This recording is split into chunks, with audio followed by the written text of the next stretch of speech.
Hollywood has never lacked sex symbols, but not everyone who becomes a sex icon truly understands the price that comes with it. From experimenting with same-sex female partners to being linked with some of the hottest men in Hollywood, you would not believe the names Charlize Theron has conquered in her sexual life. She once said, "Every part of my body gives me pleasure." But as one of the hottest sex bombs in Hollywood, she has also experienced the dark side of becoming a sexual symbol. This is the untold story of Charlize Theron's sexual life. And meanwhile, make sure to subscribe to the channel so you don't miss any new untold stories about Hollywood stars. Smash that like button and hit the notification bell. Charlize Theron was born on August 7, 1975, in Cape Town, South Africa, into a family that was not wealthy but had a rich cultural and historical background. Her father, Charles Theron, owned a construction company and came from a lineage of French Protestant Huguenots. Her mother, Gerda Theron, was German, strong and decisive, a woman who later took her own life after her husband's death. Charlize grew up on the family farm near Johannesburg in Benoni, a vast but isolated area. She had no siblings, and her childhood was filled with animals, the land, and the long silence of scorching sunny days. But behind the peaceful countryside lay a family fraught with tension. Her father was a heavy drinker, and violence became a dark part of their daily lives. She grew up in simmering fear, witnessing the uncontrolled rages of the father she both loved and feared. At age 13, Charlize's life took a different turn. She was sent to boarding school and began attending the National School of the Arts in Johannesburg, where her artistic talent was first discovered. There, she studied ballet and acting and was exposed to a creative world far beyond the secluded farm life of her past. But even in this artistic environment, the anxieties from her family continued to haunt her. The greatest tragedy occurred when Charlize was only 15. On a fateful night, her father drunk, cursed, and even threatened to kill both her and her mother. In that life-or-death moment, Gerda was forced to shoot to protect her daughter, resulting in her husband's death. Charlize witnessed the entire event. It was not only the death of her father, but also the permanent end of her traumatic childhood. From the ashes of that tragedy, Charlize Theron did not collapse, but gradually reborn, forming a new, stronger, more independent person, learning to carry her pain as an inseparable part of herself. Those dark early years did not destroy her, but silently forged her will, honed her character, and forced her to face life with rare clarity. It was from this that Charlize became a woman who did not shy away from the truth, unafraid to take on the most intense roles, because she had encountered the harshest aspects of real life from a very young age. Although she always considered herself a ballet dancer at age 16, Charlize unexpectedly won a year-long modeling contract after a local competition in Salerno. She and her mother left South Africa for Milan, Italy, a strange, cold, yet tempting world.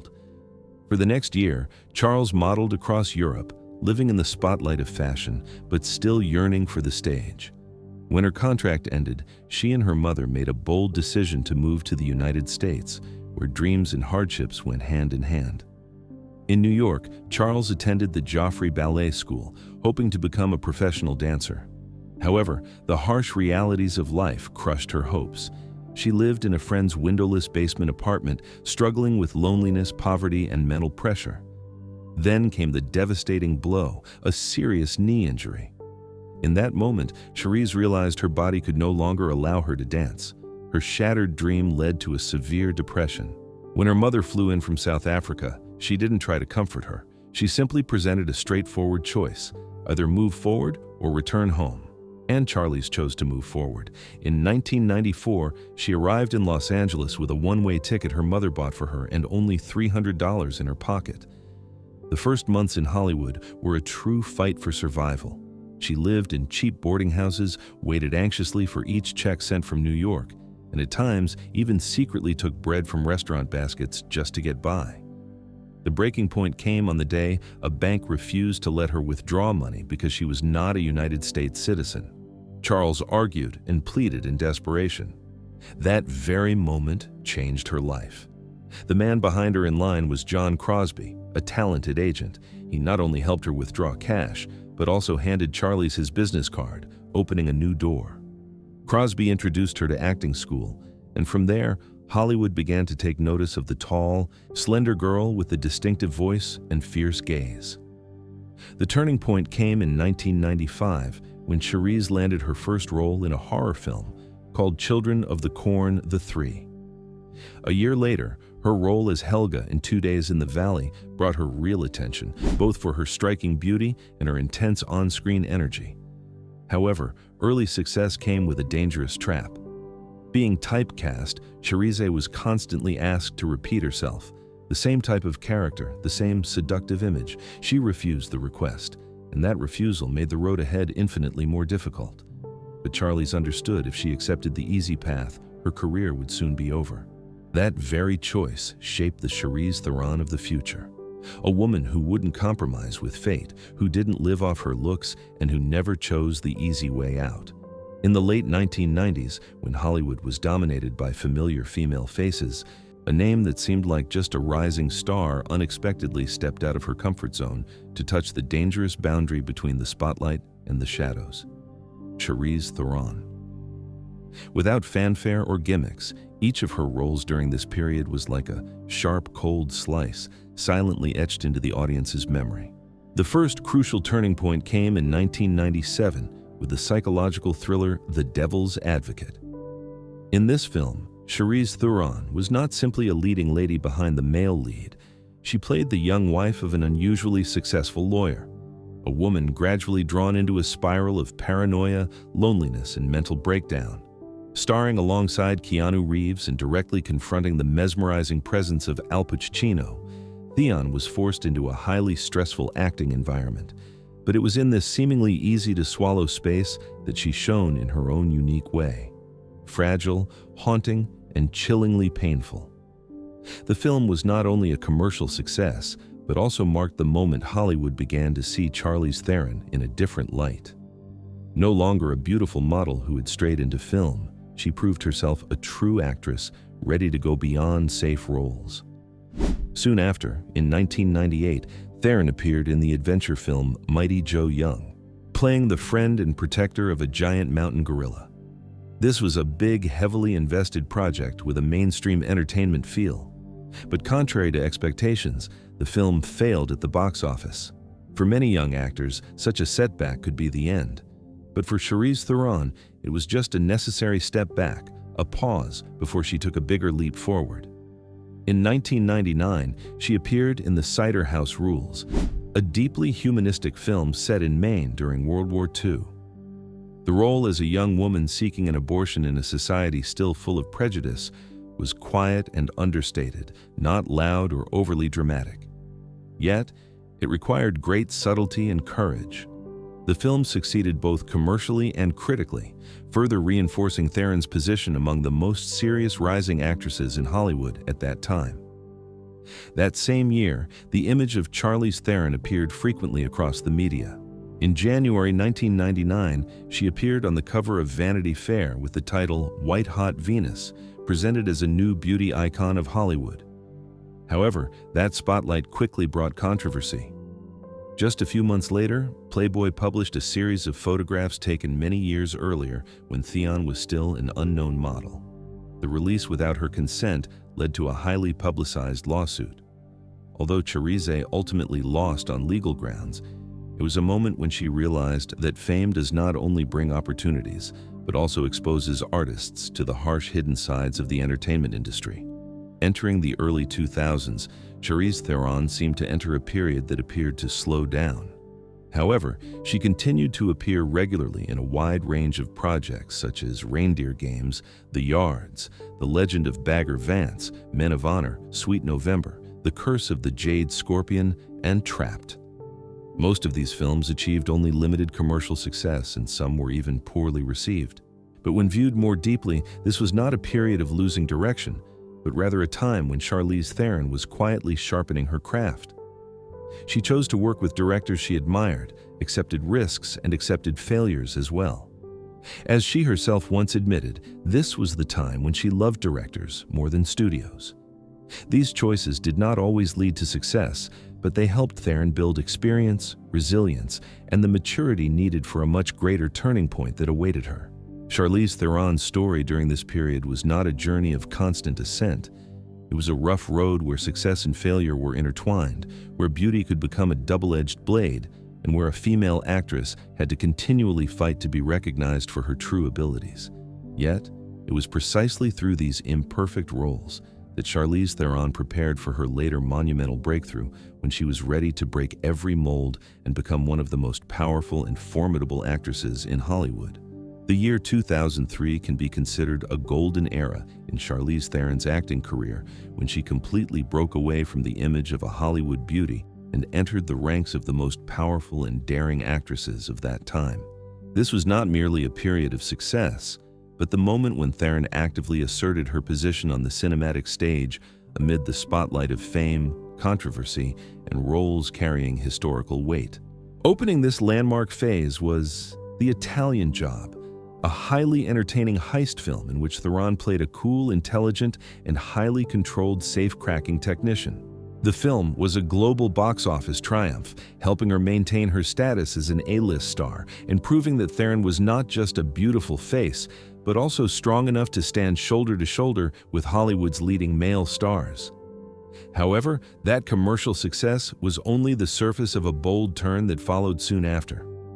That same year, Theron stunned audiences with Monster, a role that permanently changed how Hollywood viewed her. Transforming into serial killer Aileen Wuornos, Theron chose to completely erase her iconic beauty and step into the darkest corners of humanity. This was no longer simply acting, but a calculated destruction of image. Her historic Oscar victory not only made her the first South African to win Best Actress, but also elevated her into the ranks of the highest-paid actresses in Hollywood while turning her into a figure both desired and deeply respected. After the Oscar, instead of playing it safe with glamorous roles, Theron continued to choose the more difficult path on television. She left a strong impression in The Life and Death of Peter Sellers, demonstrating her refined ability to inhabit complex real-life figures. She also did not hesitate to appear in unconventional entertainment spaces such as Arrested Development, or to experiment with science fiction in Aeon Flux, fully aware that commercial risks were always present. The peak of artistic depth during this period came with North Country, where Theron portrayed a working-class woman who stands up against sexual harassment in a harsh industrial environment. This performance earned her another Oscar nomination and further cemented the image of Charlize Theron as a cinematic voice for forgotten women. In the years that followed, she moved fluidly between art house cinema and blockbusters, from war investigation in the Valley of Ella to family tragedy in The Burning Plain to a global box office explosion with Hancock. Alongside her film career, Theron was honored with a star on the Hollywood Walk of Fame, became a fashion icon through J'adore, and was appointed as a United Nations Messenger of Peace. All of this shaped a Charlize Theron who is not merely a star, but an artist willing to pay the price to reach true depth and to triumph through that very commitment. The year 2009 marked a distinctive phase in Charlize Theron's career. Not loud on red carpets and not crowded with major projects, yet quietly revealing her absolute control over her artistic path. Instead of chasing glamorous leading roles, Theron appeared briefly but hauntingly in The Road, a post-apocalyptic film in which she existed only through flashbacks. Despite the limited screen time, the image of a fragile woman in a collapsing world left a heavy aftertaste, like an emotional cut, placed exactly where it belonged. That same year, Theron unexpectedly entered the realm of animated films with Astro Boy, lending her voice to a character in a family-oriented fantasy world. This was not a random commercial choice, but a clear sign that she was willing to experiment with every form of expression, even when audiences could not see her face. For Theron, acting does not reside in appearance, but in the ability to convey emotion through any medium. Outside of cinema, Charlize Theron's image in 2009 was also associated with a highly symbolic moment when she co-hosted the FIFA World Cup 2010 final draw ceremony in Cape Town, South Africa. On the global stage, she was not only a Hollywood star, but also a representative of her homeland. Her playful joke when she deliberately drew Ireland instead of France, referencing Thierry Henry's Hand of God scandal, revealed a Charlize who was intelligent, sharp, and not entirely obedient to diplomatic norms. That moment was both humorous and a clear assertion of her independent personality in front of millions of viewers. After nearly 2 years largely absent from the big screen, Theron made a challenging return in 2011 with Young Adult. This was not a safe comeback, but a bold move. She portrayed a 37-year-old woman who was alcoholic, depressed, failed in marriage, and trapped in the past. A character who was difficult to love and even unpleasant. Yet, it was precisely that unpleasantness that gave the performance its power. Critics responded with unanimous praise from Richard Roeper to Roger Ebert, who called Theron one of the finest actors working today. It became clear that Charlize Theron had not slowed down at all, but had restructured herself. Fewer roles, but sharper. Fewer appearances. But each return carried weight. This was the period when Theron no longer needed to prove she was a star, but instead affirmed her position as a true acting artist, willing to step back in order to prepare for performances audiences could never forget. The year 2012 marked a clear turning point when Theron took on 2 villain roles in consecutive big-budget productions. As Queen Ravenna in Snow White and The Huntsman, she not only completely overshadowed her younger co-stars, but also became the true soul of the film, to the point that many critics admitted Ravenna was the most memorable character. That same year, her role as Meredith Vickers in Prometheus further solidified the image of an ice goddess, a form of cold, proud, and intimidating power rarely seen among Hollywood actresses at that time. Both films earned nearly $400 million worldwide, bringing Theron back into the ranks of A-list box office stars. From there, her career entered a period of continuous ascent. In 2015, her role as Imperator Furiosa in Mad Max: Fury Road was widely regarded as one of the most iconic action performances of the 21st century. Without relying on elaborate dialogue, Theron conquered critics through physical intensity, piercing looks, and total on-screen dominance, helping the film become a globally celebrated masterpiece. This success officially placed her among the rare female action stars whose impact equaled that of their male counterparts. Alongside blockbusters, Theron never abandoned projects with deep psychological weight. In Tully, she revealed a different Charlize Theron, raw, exhausted, and painfully real as a depleted mother. While in Bombshell, she reaffirmed her astonishing versatility by transforming into Megyn Kelly, a role that earned her numerous prestigious nominations, including the Academy Award. By this point, she was not only an actress, but also a powerful producer who actively chose her stories and controlled her own image and voice. From dominating villains and action heroines to socially and politically charged performances, Charlize Theron built a brilliant phase of her career where fame, wealth, and power converged. Yet, it was precisely at this peak that her personal life, marked by complex relationships, controversial choices, and simmering scandals behind the scenes of Hollywood, began to attract attention no less intense than the spotlight on screen. Under the bright lights of Hollywood, Charlize Theron has always appeared as an icon of powerful, sensual, and liberated beauty. Yet behind the glittering red carpets and the label of sex bomb, her romantic life and privacy form a complex story. One marked by passion, hurt, scandal, and personal choices constantly colliding. From a young age, Charlize Theron never hid her curiosity and openness about sexuality. She openly stated that she was not confined by traditional norms, willing to experiment and explore, including relationships with women.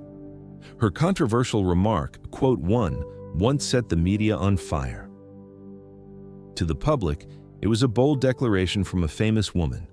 To Theron, it was an assertion of ownership over her own body and emotions. That same frankness elevated her to the top tier of sex symbols while also pushing her into the darker side of being sexualized. As one of the most desirable women in Hollywood, Theron was repeatedly subjected to scrutiny, speculation, and even harsh judgment, a pressure that few of her male counterparts ever had to endure. Theron's first public relationship was with actor Craig Burko, lasting from 1995 to 1997. It was a time when she was just beginning her Hollywood journey, still young but fiercely ambitious. The relationship passed relatively quietly, like an opening chapter before her love life became a constant topic for the press. She later spent 3 years with singer Stephen Jenkins, the frontman of the band Third Eye Blind. Their relationship ended in 2001, leaving such a strong imprint that Jenkins channeled his post-breakup emotions into the album Out of the Vein. For many, it was a subtle scandal. The love story of a movie star transformed into raw musical inspiration, exposing emotional wounds to millions of listeners. Also in 2001, Theron met Irish actor Stuart Townsend on the set of Trapped. This relationship was considered her most serious and enduring, lasting nearly a decade. The two lived together between Los Angeles and Ireland and were often rumored to be heading toward marriage. Yet, at the end of 2009, they separated.